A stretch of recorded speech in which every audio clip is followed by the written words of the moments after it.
They should leave, claiming without evidence that they contribute nothing. Shahed Farah was born and raised in Seattle. He told us he's speaking publicly because others are afraid to. I definitely am concerned because any community that is targeted feels that any move they make can be taken and flipped upside down and be punished for that. So I definitely worry, not for myself, but just the greater community as a whole. I reached out to several Somali-led organizations, spoke with community members today. Many told me they're scared and frustrated by the president's words. They're collecting their thoughts, and Joyce, they expect a formal response in some sort of press conference, possibly with political officials. I'll tell you this, you have nothing to fear but fear itself. If you were really that worried, then you should already start packing to return back home. Your community has been caught committing crimes throughout the entire community, collective. The reason we say this is because there were no Somali whistleblowers that came forth and said, hey, I actually love this country. I love the opportunities. I can come here and work and live and go to school. But some of my people are committing fraud by the tune of billions, and they're sending money back to a terrorist organization that we came here to escape. They're empowering them, taking orders from them, and they believe the laws and the traditions of Somalia are more important than the laws and the traditions of the United States, which is a direct conflict of interest. Nobody came forth and said that. So yes, there is going to be collective punishment. Also, we find out that more than 80% of these people are on welfare. So we're just bringing in more dependents. We can't afford to give our seniors anything. We can't afford to give our homeless vets anything. We can't afford to do, let them tell it, we can't afford to do anything. But we magically have all this money to launder to illegals just because their votes can keep these greedy, disgusting, insidious politicians in power. And we see that in Minnesota. You know, there's no term limits for governor of Minnesota. So technically, Tim Walz, if he sucks enough Somali pipe, he could pretty much be like an emperor for the rest of his life of Minnesota. He could literally bring in his own voter base. Now, when you bring in a voter base from another country and they're low IQ people, and they're also scammers, if you can remove the oversight and allow them to scam the government for billions, you're essentially buying their vote and their loyalty because they control the community. Americans are too, what's the word for an Americans? We're too finicky with our vote. You could be a hardcore Republican, and then all of a sudden, the guy you want to vote for walks out and they notice that the heel on his shoe is a little too big. Now they start saying he wears high heels and you no longer want to vote for the guy. Do you know how unstable that is? You don't know what's really going to happen when you leave the vote up to people. And again, people are finicky. But if you bring in a voter base that is directly loyal to you, well, then you can sleep easy. You don't have to campaign as hard because you already have their vote. And even if you screw up and you say some things that are wrong or you wear some high heels, they're not going to vote against you. They don't care. They're here for the money. They're here for the benefits. They're not here to see the country get better, be healthier, and improve the society. It's every man for themselves. They have their agenda. You have your agenda. And you guys have a common enemy, which is currently Trump and the federal government. So you don't have to worry about their loyalty swaying. And again, that's the issue with democracy, is that true democracy can go in any direction. People could choose to change their vote one day. They could say they're going to vote one way and vote another. You never know. But when you bring in your own pool of voters and the food that goes in their mouth is a direct reflection on if they vote for you or not, 100% of the time they're going to vote for you. It's not going to even be a debate. Now, once they become second and third generation Americans, you have an issue because they're not going to necessarily have to lean on you to feed them as much. And then they're going to change and probably want to vote the other direction. But the fact that they even have a choice at that point, once they're second or third generation in, is a problem. And that's why you have to keep the pipeline of fresh, new illegals coming in. But that requires money. These people don't just come to America for a promise. They come to America for a check. How much is the plane ticket from China to the United States? What about if you're if you're in East Africa? How much is that plane ticket from Somalia to, Ecuador or Colombia, and then you take a trip all the way up to the Mexican border? It's not free. And if these people were making enough money back home where they can afford to do that, then they wouldn't leave. These people are literally paid to come here to be voters. And I'll be honest with you, back when you complied in 2021, they were expecting a lot more of you to be gone by now. Now, don't get me wrong. There's a lot of people still dropping every single day. It's just not happening as fast. They were looking to replace these white liberal voters that all went out there and took all them injections. They were looking to replace them with illegals. This is the interesting thing. I'm doing a show later today. I actually was able to go by Democrat state, and I can tell you which states are focused on which countries to bring illegals from, because each state has a custom template that's specifically for certain people. Like Minnesota has Somalians, Michigan has Arabs, California has Mexicans. Different states have different people. You got people that are from the Balkans that are in Wisconsin. You have people that are from, the far reaches of Eastern Europe. They're in different states.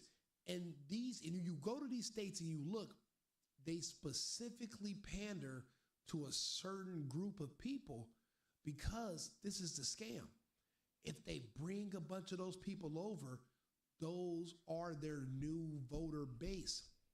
So they don't have to compete for elections. You just got to bring the people over that are going to keep you in power.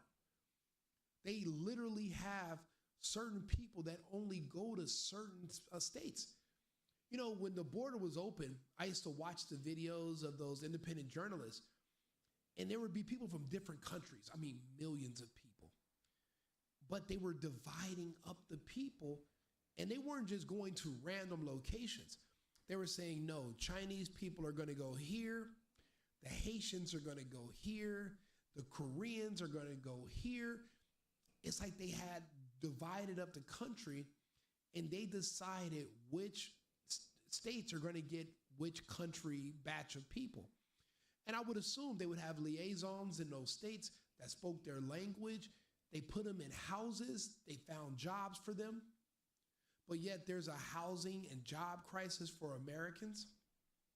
The thing is, Americans are not your target base anymore because, again, you might accidentally elect another Trump. So they can't leave these elections up to us Americans anymore. They needed illegals who will vote whatever way they say. And they need more. A lot of Americans don't even vote. So that works in their favor. So for every one American that doesn't vote, but you bring in an illegal who has to vote, well, now you're guaranteeing your own victory. And it's working like that. And think about it. Look at Mandami, an open communist socialist of Bengali descent, but he's from like Rwanda. been here since what, 2018 or something like that, or he grew up in the States. I don't know. The story keeps changing with him. He just won the mayoral election. Now he's saying, I'm going to directly fight law enforcement. Imagine that. You have an elected official in office who will fight law enforcement. But what laws? All laws or just immigration laws? What if you're robbing a bank and the police show up? Can I call 911 and say, hey, there's guys with guns that are outside this bank, and report the police? If I can report ICE, can I call them? It's like they're telling you how to create a lot of confusion, muddies the waters, and you might get lucky and be able to slip away. This level of obstruction, it cannot be allowed. Allowing people who are, even if the voters want somebody that wants to fight against law enforcement, it's up to the Fed to keep that in check. What if the voters said, you know what? There's a guy running for office, but he's a pyromaniac. And he said, look, if I get in, I'm going to burn the whole city down. And what if there's enough radical, and what if that's the Democrat stance at the time? They're like, hey, Trump loves water, so this guy loves fire. He's going to burn down the city if you elect him. So if the people of that city put this guy in power, you think the federal government's just going to say, you know what, we're going to just let our city get burned to the ground, screw it. That's what the people want. They want a pyromaniac. No. Sometimes the federal government it's put in place with its checks and balances because sometimes you have to protect people from themselves. I mean, remember what was it called? The Salem witch trials. They would literally mob rule. They would vote to see if this person's a witch or not. And if everybody voted and said this person is a witch, they burn them. That's the problem with democracy. Sometimes you can't let people decide everything for themselves because they can decide wrong. And then that affects everyone. Some people now, you got to think about it. You're taking advice from people that don't have kids, people that don't have families, people that don't work. Why would you listen to them when they don't even live the same type of lifestyle you live? They don't have the same motivations. They don't have the same responsibilities. They don't care about tomorrow. That's like you taking life advice from someone who's suicidal. That wouldn't make any sense. They're not thinking long term, but you are. And we have to ring that back in. And I know everyone thinks being liberal in America means everything goes. You think these other countries and our enemies don't understand that? I'm watching a video and the guy says, look, the reason I'm in America is because in my countries, everyone's already Muslim. I came here to spread the gospel and to convert people. I didn't stay in my own country because it's an echo chamber over there. I'm over here to conquer and expand my religion. I'm not here because I love the country. I'm not here because I want to be an American. I'm here to make your people want to be like me, join our cause, join our religion, follow our laws. In America.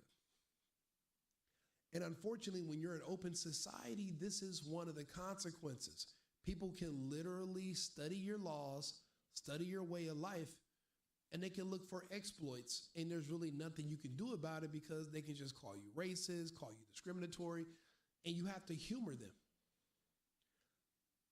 It just depends. If you're willing to give up everything in exchange for nothing, then that's your personal decision. But there's other Americans we got to think about. And we're going to need the Fed to protect Americans from themselves because right now we're voting in and selecting the wrong people. But you know what they said when it came to the Mandami election is that the people that voted for them, the people that voted for Mandami, I think it was over 50% of them were not born in New York or in the United States. So what that means is that we have so many, because I was watching these videos and they were like these secret hotels that were packed to the rim with illegals. And there was like all these aggressive security guards outside that didn't want you filming outside on the street. And they were like, well, what's going on in this hotel? Then when you see the election of Mandami, you realize they were just storing voters in there.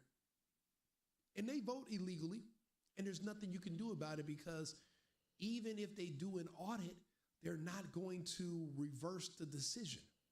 So illegals can vote illegally, and there's no consequences. That's what we call an exploit. And it's happening. So it's happening in other parts of the country. That's how these people plan on staying in power. Trump sees this. The administration sees this. The problem is they have a hard time with messaging. They're not speaking to the public and informing them of what I'm telling you right now. So people just think they're being heavy-handed for nothing. They have no idea that we really are at a tipping point. You know what they say? You can vote yourself into communism, but you can't vote your way out. Mandami could be another Tim Walz, just a governor slash, yeah, you're a governor, but you're more like an emperor. You're all-seeing and everybody does what you say because you're the one they're going to keep in power indefinitely because, and don't forget, in some of these states, there's no term limit for some of these positions. The president is every 4 years, and a max you can do is 8 years. Some of these other governors do not have those same term limits. So we have to make better decisions going forward. You know, I'm looking at these people talking about how much they love Somalia and protecting the Somalian community, but they would never go there. They would never vacation there. They won't visit. So they really don't like the Somalians. They don't believe in Somalia. They don't believe in the Somalian people. They're just pawns in a game. But it's mutually beneficial. You get their votes, and then you give them free money. So you guys are just kind of, it's a, I guess fair exchange has never been a robbery, but it's not necessarily fair and it's not equal to the rest of the country. I don't know why these people spend so much time pretending they love these people from this other country, but they would never go to that other country. And when they're deported, they're not proud and happy to go back, but they worship that country while they're here. They wave the flag, they speak the language. Again, they're not here because they want to become Americans. They're here because they want to get rich. They want to get free money. And if that's what you're going to charge for people's votes, at least pay some Americans too. I mean, but then again, an American could take your money and vote the other way. These illegals are going to stay loyal. You know, it's crazy times. You know, people want to keep saying that Trump's such a bad guy, but if these people didn't think their country was garbage, if they didn't think their culture was garbage, they would not leave their country and culture behind. You know, I'm from Los Angeles, loved it. They used to call me Mr. LA. LA became garbage after the lockdown of 2020. I evacuated because it was garbage, and I said it was garbage. I haven't moved back since. Because it's garbage. It's dangerous, trash everywhere, homeless, Democrats and trans people everywhere now. It's unlivable. And you're just basically waiting for somebody to rob and kill you. That's all you're doing. You're hanging out in LA. You're hoping it doesn't happen to you, but it can and it will. I have friends that were just having lunch in a cafe and somebody just walks up to them in the middle of the day, pulls out a gun, robs them, and just walks away. There's no police, not any that are going to risk their jobs by enforcing laws against anybody of color. They're only pulling over and trying to find crimes that have white people involved. If the person committing a crime isn't white, they leave it alone because you can accuse the cop of being racist and that cop could lose that cushy little $120 a year job. It's just not worth it. So yeah, that's how you know the state is garbage, in my opinion. If these people felt that their country was not garbage, they would live there. And I'll be honest with you. Maybe the United States had too long of a monopoly on immigration. If we stopped immigrants from coming here, if we stopped taking in the best and the brightest from these other countries, maybe they could fix their own countries.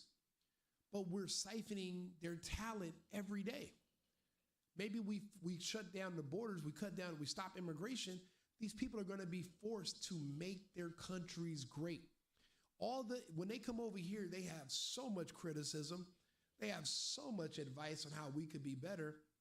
But that advice, they could apply it to their own country if they were not here. Yes, illegals can vote. And even if Trump was a homosexual, don't you guys like gays? You're a Democrat, right? You love gays. So I don't know why that's not really an insult, because that's a part of your doctrine. To be a Democrat, you have to date trans people, be good with child mutilation, and you have to be also gay. So, I mean, if Trump was one of you, then you should be proud, right?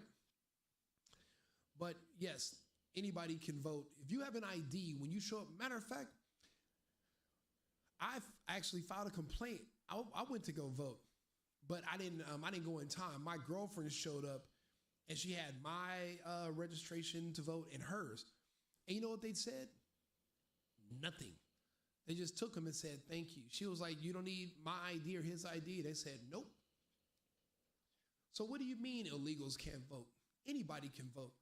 There are people that literally fly to the United States and vote and leave. Because what safeguards do you believe there are?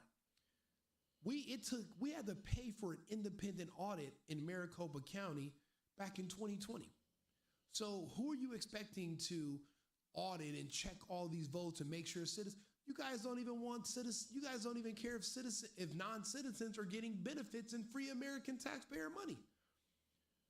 We can't even find out from these Democrat states. We can't even get the records to show who's receiving benefits. You think they're going to give you the records on who's voting and who's not? No one's going to do it. That's why they can pull up at 3 a.m. and just dump suitcases full of ballots. Yeah, a year later, they do an investigation and they go to these addresses. No one's ever lived there. All fake voters, fake names, fake everything. But the election's over. It's too late. We don't have we have a bad system right now that's open for fraud. Trump's we're going to get a nationwide ID requirement to vote, which I don't understand why anybody would be against that unless they purposely want fraud to occur. But we're dealing with that right now. People tell me, well, Rico, we can't have IDs to vote because black people are retarded. And I'm like, what do you mean? They're like, yeah, they said black people are too retarded to figure out how to get to the fucking DMV. So then they go out on the street and they interview 50 black people and they say, hey, is it really that hard for you to figure out where the DMV is? And every black person said the same thing. What are you talking about? I have to drive. I have to go to the store. I have to go to the bank. We all have IDs. But when you listen to the elected officials, they tell you black people are mentally inept and they cannot figure out how to get to a DMV. And not only are they dumb, but they are so poor that they don't have the $11 or $12 to pay for an ID because crack addiction, white supremacy, misogyny, and just name any other condition that you want to blame your inadequacies on. And that's how it works. Literally, they said black people cannot figure out how to get to a DMV, so we can't ask for IDs to vote because that would make voting more difficult for black people. Specifically, only black people who they say are at the very bottom. Even the immigrants are like, sí, señor, we can figure out the DMV. You know, they can figure that out, but nobody else can, apparently. So you're wrong about that. Anybody can come over here and vote. People just want to think we live in a perfect world. We need more security. Our security is way too lax and anything goes right now. So if you don't want your country to turn into Somalia, if you don't want your country to turn into Mexico, if you don't want your country to turn into these places that everybody's running away from, we're going to need better security. And we are going to have to stop importing people from these countries who you have to pay them to be here. That's why Trump's suggestion was, We're only going to bring people that can afford to pay for a visa, $500,000. And you can come over here and live and work. If you can't afford it, then you can't come over here. We have enough poor people living off the system that are already here. If we're only taking the best and the brightest, if they were the best and the brightest, then they would be able to afford to pay to come here, which would help because we need more elite people. The fact that we're importing hundreds of thousands of people with IQs under 75 from countries where the average person makes $2 a year, it doesn't make any sense. They come here and they get on the system and they qualify for more money than even our poorest Americans. And there's no incentive for them to start working because if they get a job, then their benefits stop. And they didn't come here to work, they came here to scam. And once you start making it hard to scam, then they leave. And that's why we have the Second Amendment. Let somebody try. Yeah, it's going to happen. Yes, that was what people used to call me, actually. People still do. So people don't even know I left California. Have you ever heard of nepotism? I'm not sure where that would apply, but yeah, of course I know what nepotism is. If you're trying to say that about Americans, that we have nepotism because of our parents living here and working and so they can give us a better life, if that's nepotism, then so be it. But if you don't like American nepotism, you are welcome to self-deport to one of these countries where these illegals come from. You could go live there where there's less nepotism and there's less Americans. There's no Trump, there's no ICE. You can just live free and escape the tyranny of oppression in the United States. You don't have to stay here. You're the type to think Haitians are eating pets. I absolutely do. I've actually seen the videos where they talk about eating pets and it's a part of their culture. I knew a bunch of Haitian people when I lived in Florida. It's not abnormal. Now, when they were saying that there were people that were cannibals, those stories I thought were a little exaggerated until you find out that there are gangs of people and the threats of them eating you after they kill you is how you keep people in line. And I'm sure there is a level of cannibalism happening. It's a part of actually the religion over there. It depends on if you know anything about their practices. That is something that does happen. Cannibalism is a thing in some cultures. You might not want to believe it, but people do eat people just like they do eat dogs and cats. That's not a far out theory. That's a lot of people. It's not just Asian people. Again, Haitians, and there are other cultures that eat dogs and cats. They've caught people that own restaurants in the United States that are from other countries, and they would literally trap cats and dogs, and they would fillet them and serve them to their guests.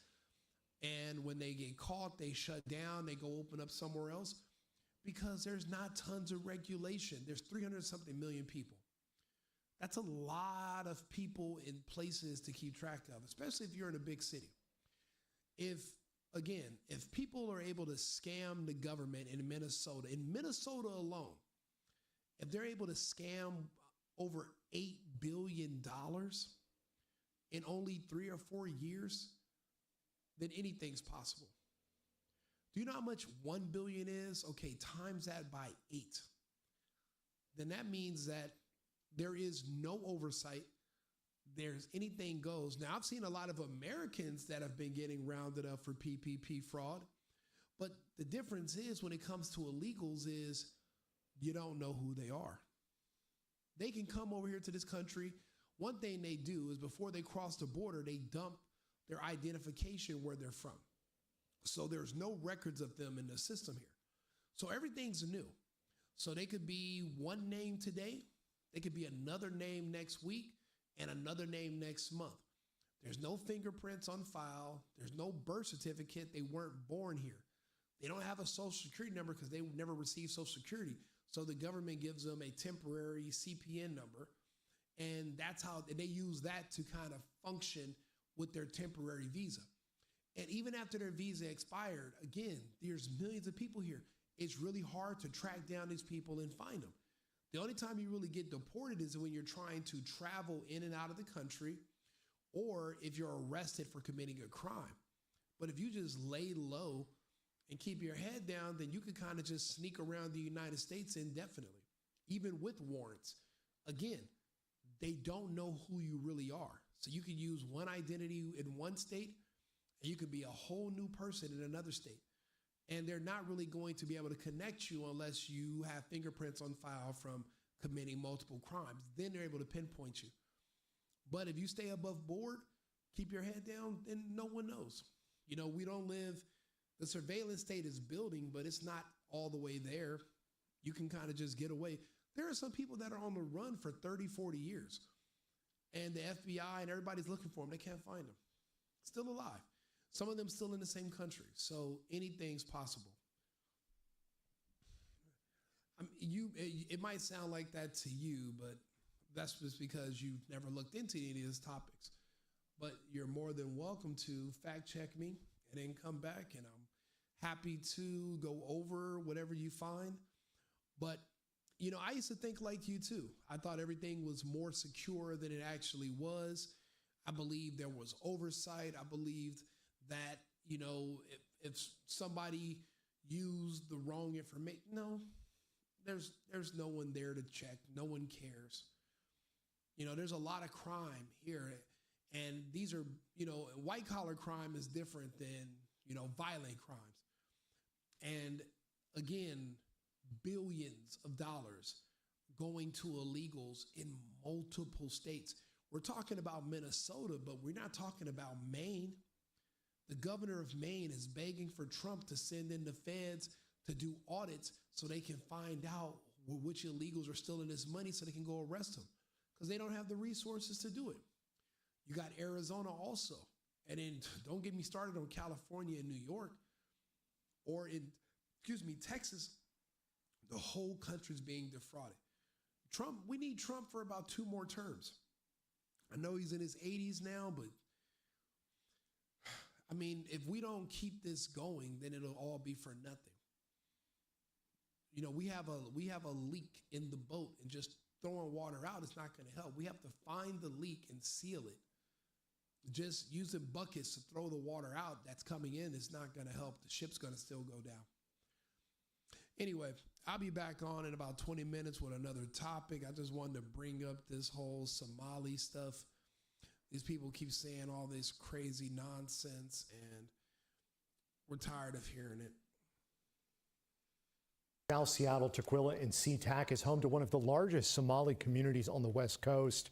Tonight, leaders in that community say the president's comments are not only painful, but potentially dangerous. For Somali Americans living in Washington state, the words from the White House were hard to hear. Donald Trump referred to Somali immigrants living in the U.S. as garbage and suggested they should leave, claiming without evidence that they contribute nothing. Well, I mean, what do you mean without evidence? The evidence is clear because they're all signed up for welfare. Over 80% are receiving benefits, housing, food, Medicaid in the form of cash payments every month. So that means they're not working. So they're not contributing to the system. So what do you mean there's no evidence? That is the evidence, is that they're on government assistance. That's the evidence. But also we're finding out that these Somalians are in multiple states. Now, this guy, this is from Washington state. Everyone's just been focused on Minnesota. But now you got whistleblowers in Ohio, Maine. There's all these different states, and they're saying, hey, they've hit us here for billions too. And we need more ICE. We need more people signing up to work for the government. We're going to need more agents. Maybe all those extra IRS agents, they can reassign them to go try to find out where this money's going.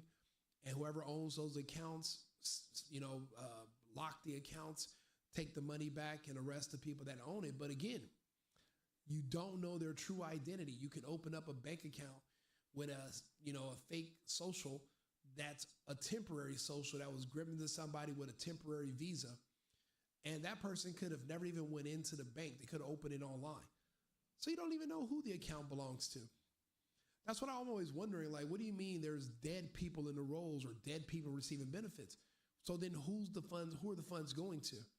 And it's going to an account in the dead person's name, but it's not the dead person, obviously, who's going and having access to it. So there's a lot of things we got to figure out.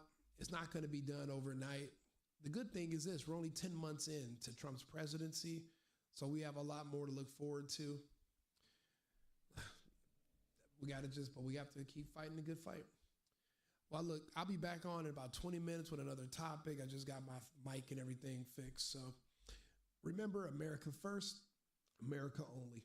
I've been needing to find a new apartment, which has not been easy with credit as bad as mine. Luckily, I found cosigning.com. They connected me with a cosigner who helped me get my dream apartment for me and my dog. I just paid a small fee and was able to move in fast. Get the cosigner you need for the apartment you want. Check out cosigning.com today.